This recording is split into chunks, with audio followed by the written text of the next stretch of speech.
Hello friends, स्वागत है आपका हमारी स्कूल क्लास में एक और नई वीडियो के साथ। और आज का हमारा जो टॉपिक है वो है संख्याएं।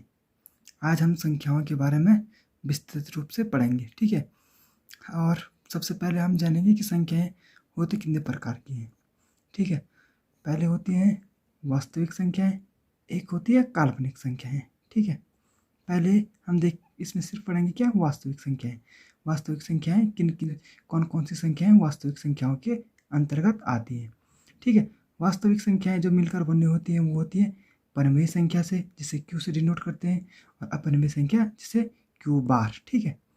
अब इसके बाद आता है परिमेय संख्याओं में क्या क्या होता है। परिमेय संख्या में होता है एक भिन्न होता है, ठीक है, और एक होता है पूर्णांक, ठीक है।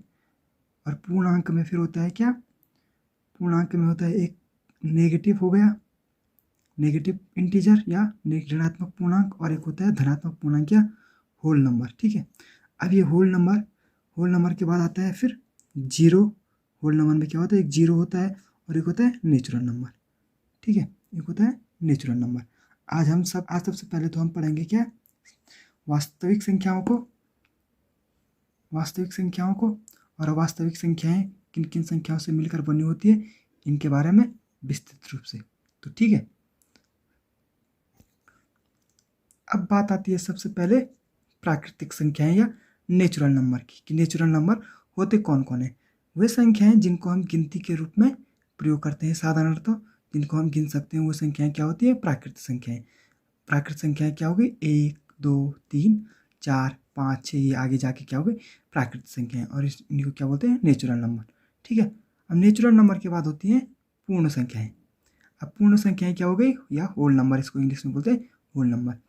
होल नंबर, यदि हम प्राकृतिक संख्या में इस जीरो को भी हम अगर ऐड कर दें, मतलब इस जीरो को भी इसके साथ रख दें, किसके साथ, प्राकृतिक संख्याओं के साथ, तो ये क्या हो गया हमारा पूर्ण संख्या या होल नंबर, ठीक है। होल नंबर क्या हो गए, 0 1 2 3 4 5 आगे, ठीक है। अब होल नंबर के बाद आता है हमारे पास पूर्णांक, इसको इंग्लिश में बोलते हैं इंटीजर, पूर्णांक, ठीक है। अब पूर्णांक होते हैं हमारे पास दो प्रकार के, एक होते हैं धनात्मक पूर्णांक, एक होते हैं ऋणात्मक पूर्णांक, ठीक है। अब धनात्मक पूर्णांक में क्या हो गए हमारे पास 1 2 3 4, ये आगे क्या हो गए धनात्मक पूर्णांक, और इसमें हो गए ऋणात्मक पूर्णांक में क्या हो गए -4 -3 -2 -1, ठीक है। और पूर्णांक के में एक और आता है 0, ठीक है, ये भी क्या होता है पूर्णांक होता है, ठीक है। कहीं कहीं पे 0 को पूर्णांक नहीं माना गया है, लेकिन जो पूर्णांक की डेफिनेशन होती है कि ये क्या करते हैं, होल नंबर को डिनोट करती है, पूरे होल नंबर, ठीक है। अब होल नंबर में क्या होती है 1 2 3 4 5, और इसमें क्या होता है 0 भी होता है, इसलिए पूर्णांक क्या हो गया 0 भी हो गया। और फिर इसके बाद ऋणात्मक पूर्णांक, ये हो गया धनात्मक पूर्णांक, ये हो गया ऋणात्मक पूर्णांक, और एक सेट हो गया 0 का, ठीक है। तो ये 3 सेट से मिलकर बना होता है कौन सा पूर्णांक, एक होता है धनात्मक पूर्णांक, एक होता है ऋणात्मक पूर्णांक, और एक जीरो वाला सेट या शून्य सेट हो गया, ठीक है। अब उसके बाद आता है हमारे पास परिमेय संख्याएं, ठीक है। परिमेय संख्याएं हैं कि वे जिन्हें P बाई क्यू के रूप में लिख सकते हैं, ठीक है। यहाँ पे क्या हो गया P बाई क्यू एक फॉर्म हो गई, ठीक है। ये क्या हो गई P बाई क्यू, क्या हो गई भिन्न की फॉर्म हो गई, भिन्न क्या हो गई P बाई क्यू, जिसका P क्या है अंश है और Q क्या है एक हर है, ठीक है। ये परिमेय संख्या हो गई, और इसमें कंडीशन है कि Q कभी भी 0 नहीं होगा। उदाहरण के लिए हम देखते हैं 1/2 4/7 -8/5 -4/9, इसमें क्या हो गया जो ऊपर वाला अंक होता है उसको बोलते हैं हम अंश, ठीक है। ऊपर वाले को बोलते हैं अंश और नीचे वाले को बोलते हैं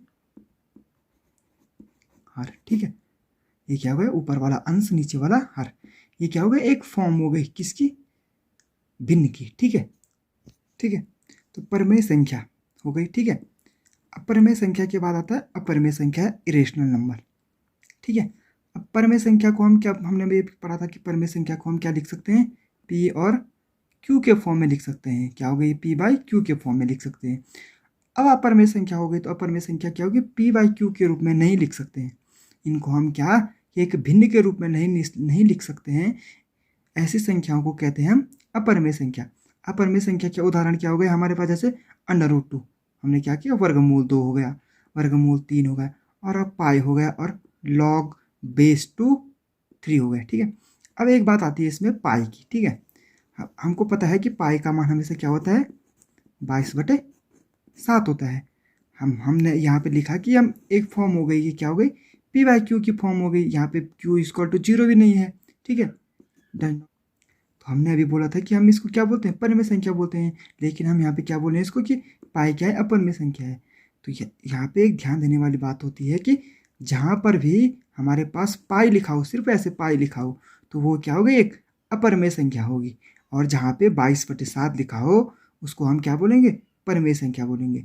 तो ध्यान रखना कि जहाँ पे पाई हो वो क्या होगी, अपरिमेय संख्या, और जहाँ पे 22/7 हो वो क्या हो गई, परिमेय संख्या। ठीक है, और ये क्या हो गई, अपरिमेय संख्या। ठीक है, परिमेय संख्या के बाद अपरिमेय संख्या, अपरिमेय संख्या के बाद आप क्या गई, सम संख्याएं या इवन नंबर। वे संख्याएं जिनमें 2 का भाग पूरी बार जाता है सम संख्याएं कहलाती हैं। ठीक है, यहाँ पे हमने क्या बोला कि वे संख्याएं जिनमें 2 का भाग पूरी बार जाता है, जहाँ पे हमारे क्या होता है, जो हमें क्या होता है, शेष हो गया, हमको क्या मिलता है, शेष 0 मिलता है। तो ऐसी संख्याओं को क्या कहते हैं, हम सम संख्याएं। हम अगर उसमें 2 का भाग देंगे उस संख्या में, हमारे पास क्या होगा, रिमाइंडर या शेष क्या आता है, 0 आता है। तो वो संख्याएं क्या होती है, सम संख्या। अब जैसे यहाँ पे 2, 4, 6, 20, 18 ये सारी क्या हो गई, सम संख्या हो गई। सम संख्याओं के बाद आती है हमारे पास विषम संख्याएं या ऑड नंबर। ठीक है, वे संख्याएं जिनमें 2 का भाग पूरी बार नहीं जाता है विषम संख्या कहलाता है। ठीक है, हमने सम में पढ़ा था कि यहाँ पे हमारे पास शेष क्या होता है, 0 होता है, लेकिन विषम संख्या में हमारे पास शेष क्या आता है, हमेशा 1 आता है। ठीक है, विषम संख्या में शेष क्या हो गया, हमारा 1 आता है। इसमें हम 2 का भाग देंगे तो ये क्या होगा, पूरी बार नहीं जाएगा, और शेष क्या देगा, हमको 1 देगा। ठीक है, ये क्या हो गई, विषम संख्या हो गई। ठीक है, अब विषम संख्या के बाद आती है हमारे पास क्या, अभाज्य संख्याएं, या इनको इंग्लिश में बोलते हैं प्राइम नंबर। अब प्राइम नंबर होते क्या है कि वह सिर्फ 2 संख्याओं का भाग जाता है, वो क्या होती हैं, अभाज्य संख्या होती हैं। और वो 2 संख्याएं भी कौन कौन सी होती हैं, एक संख्या होती है 1। ठीक है, एक संख्या क्या होती है, 1 होती है। एक क्या होती है, वह संख्या स्वयं होती है। ठीक है, वह संख्या को होती स्वयं होती है। ठीक है, अब जैसे हमने यहाँ पे उदाहरण लिखा है 1, 2। ठीक है, अब यहाँ पे 2 क्या है, 2 में किस किस का भाग जा रहा है, एक तो जा रहा है 1 का, एक जा रहा है 2 का, इसमें सिर्फ 2 ही संख्याओं का भाग जा रहा है। अब जैसे यहाँ पे हमने फिर लिखा 3, 3 में किसका भाग जा रहा है, 1 का, 3 का। 5 में किसका जा रहा है, 1 का, 5 का। इसी प्रकार 7 में 1 का, 7 का। 11 में 1 का, 11 का। समझ में आ गया कि वे संख्याएं क्या होती है जिनमें सिर्फ 2 संख्याओं का भाग जाता है, एक 1 का और एक स्वयं उसी संख्या का भाग जाता है, तो वो संख्याएं क्या होती हैं, अभाज्य संख्याएं कहलाती हैं। ठीक है, अभाज्य संख्या के बाद आता है हमारे पास भाज्य संख्याएं। ठीक है, भाज्य संख्याएं क्या होती हैं, कंपोजिट नंबर। ठीक है, वे संख्याएं जिनमें 2 से अधिक संख्याओं का भाग जाता है। यहाँ पे हम देखेंगे कि क्या होता है, इसमें 2 से अधिक संख्याओं का भाग जाता है। ठीक है, एक तो 1 का भाग तो सभी संख्याओं में जाएगा, लेकिन 1 के अतिरिक्त भी 2 से अधिक भाज्य संख्याएं होती हैं।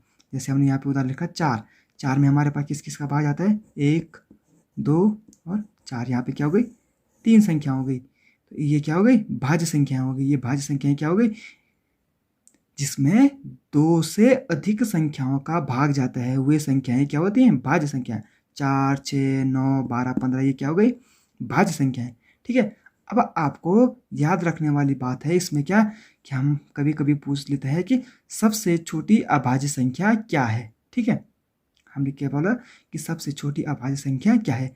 अभी हमने बताया था कि जिसमें सिर्फ 2 संख्याओं का भाग जाता है, एक 1 का और एक उसी संख्या का भाग जाता है, उसे अभाज्य संख्या कहते हैं। अब हम देखते हैं कि सबसे छोटी हमारे पास गिनती में क्या है, 1 है। 1 में किसका भाग जाता है, 1 का भाग जाता है। ठीक है, हम लेकिन यहाँ पे क्या होता है कि 1 को हम काउंट नहीं करते हैं किसमें, अभाज्य संख्या की उसमें। ठीक है, हम क्या करते हैं, 2 को देखते हैं, फिर 2 1 के बाद दूसरा नंबर क्या होता है, 2। अब 2 में देखते हैं किस किस संख्याओं का भाग जाता है, 1 जाता है 1 का, फिर 1 जाता है 2 का। तो यहाँ पे क्या हो गया, अभाज्य संख्या। अभाज्य संख्या की परिभाषा क्या थी कि जिसमें सिर्फ 2 संख्याओं का भाग जाता है, एक 1 का, एक स्वयं उसी संख्या का, वो क्या हो गया, अभाज्य संख्या। हमने भी देखा कि 2 में सिर्फ 2 संख्याओं का भाग जा रहा है। तो हमारे पास क्या हो गई, 2 क्या हो गई, सबसे छोटी अभाज्य संख्या। याद रखने वाली बात क्या है यहाँ पे कि 2 क्या है, एक सबसे छोटी अभाज्य संख्या है। ठीक है, अब ऐसे ही यहाँ पे भाज्य संख्या हो गई, अभाज्य संख्या हो गई। अब आते हैं, हमने जो स्टार्टिंग में जो ग्राफ पढ़ा था, शुरू में जो हमने ग्राफ देखा था, वो ग्राफ कुछ इस प्रकार से था कि वास्तविक संख्या है। ठीक है, हमने पढ़ा था इसको करते हैं आर से डिनोट, क्या होता है, रियल नंबर या वास्तविक संख्या है।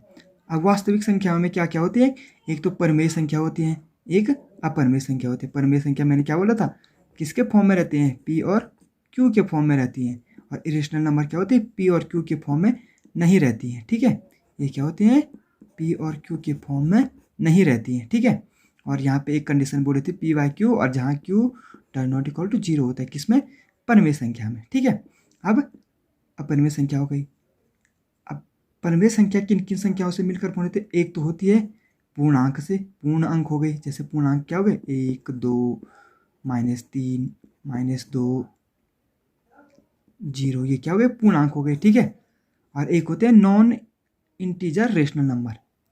नॉन इंटीजर रेशनल नंबर जो इंटीजर तो नहीं है, मतलब पूर्णांक तो नहीं है, पूर्ण अंक तो नहीं है, लेकिन रेशनल नंबर है। रेशनल नंबर की परिभाषा क्या हो गई, P by Q, P by Q. ठीक है, मतलब 1/2 3/2 इनसे और इंटीजर से मिलकर क्या बनती है, परिमेय संख्या। अब इंटीजर किन किन चीज़ों से मिलकर बनाते हैं, नेगेटिव नंबर्स हो गया, -2 -3, ठीक है, इनसे मिलकर। और होल नंबर में क्या होता है, 0 1 2 3, इन्हीं को क्या बोलते हैं हम, पॉजिटिव इंटीजर भी बोलते हैं। ठीक है, देखो है कि धनात्मक। अब होल नंबर में क्या होता है, होल नंबर भी क्या होता है, 0 से, एक तो जो होता है 0 और एक होता है नेचुरल नंबर। नेचुरल नंबर मतलब 1 2 3 4 ये। अब देखिए कि सबसे पहले क्या हो गया, हमारे पास थे क्या, नेचुरल नंबर। हमने इस शुरू में पढ़ा था कि हमारे पास क्या थे, नेचुरल नंबर थे, जिसको हम गिनती में यूज़ करे थे, 1 2 3 4। अब अगर नेचुरल नंबर में 0 ऐड कर दिया तो होल नंबर बना, होल नंबर और नेगेटिव नंबर्स मिलकर इंटीजर बने, इंटीजर और नॉन इंटीजर रेशनल नंबर बन के परिमेय संख्या बनी, परिमेय संख्या और अपरिमेय संख्या बन के क्या होती है, वास्तविक संख्या। तो हम क्या कह सकते हैं कि वास्तविक संख्या के अंतर्गत क्या आती हैं, ये सारी चीज़ें आती हैं। ठीक है, आई होप आपको वीडियो अच्छी लगी होगी। अगर वीडियो अच्छी लगी है तो वीडियो को लाइक करें, शेयर करें, और अगर आपने अब तक चैनल को सब्सक्राइब नहीं किया है तो चैनल को ज़रूर सब्सक्राइब करें, ताकि हम आपको ऐसे ही अच्छी अच्छी वीडियो ला सकें। तो धन्यवाद। ठीक है।